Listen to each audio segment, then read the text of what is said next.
राधे राधे, नमस्कार। आचार्य बंथला में आपका स्वागत है।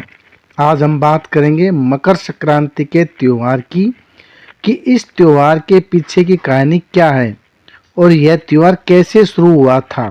आगे बढ़ने से पहले आप सभी मेरे चैनल को सब्सक्राइब कर लीजिए।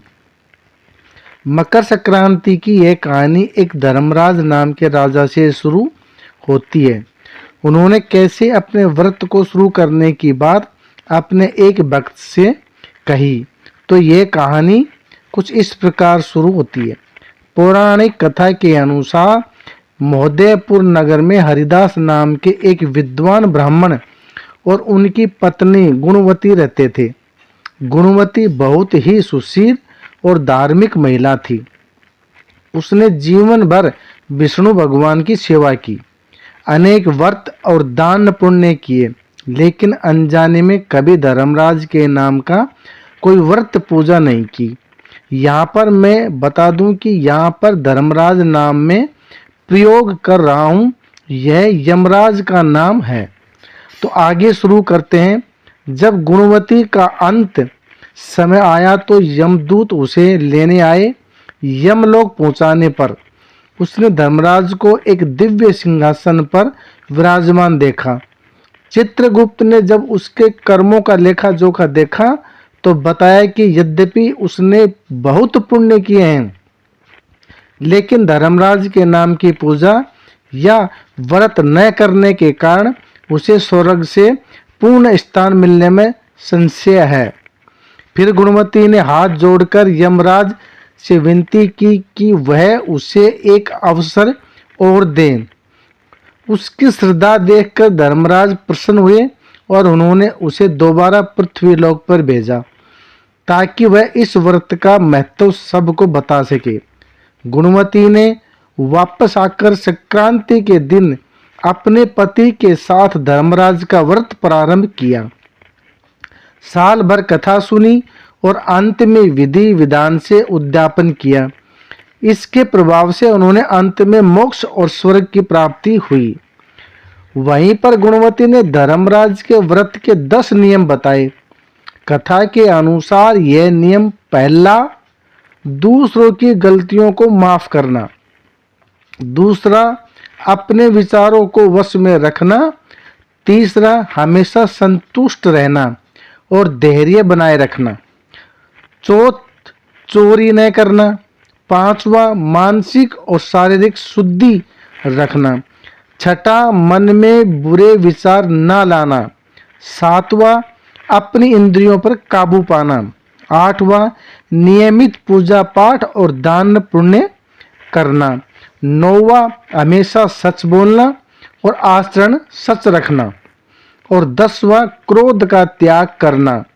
इसी के साथ पूजा की विधि: रोज सुबह स्नान के बाद धर्मराज की कथा सुनी और एक लोटा जल सूर्य देव या धर्मराज के नाम पर अर्पित करें।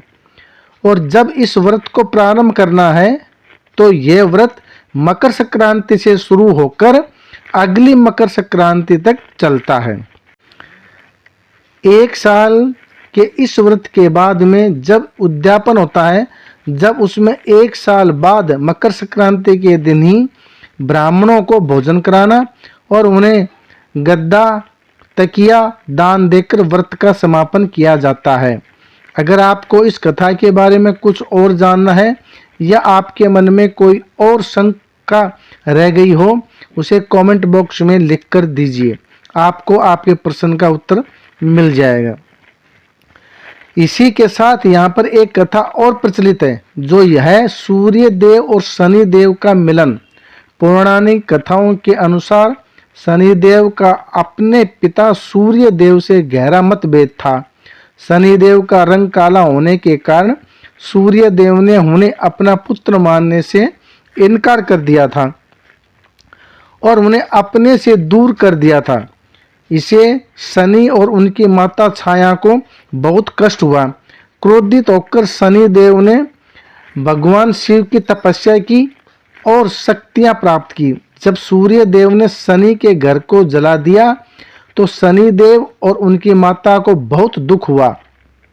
बाद में सूर्य देव के दूसरे पुत्र यमराज धर्मराज ने अपने पिता को समझाया और शनि के साथ संबंध सुधारने का आग्रह किया।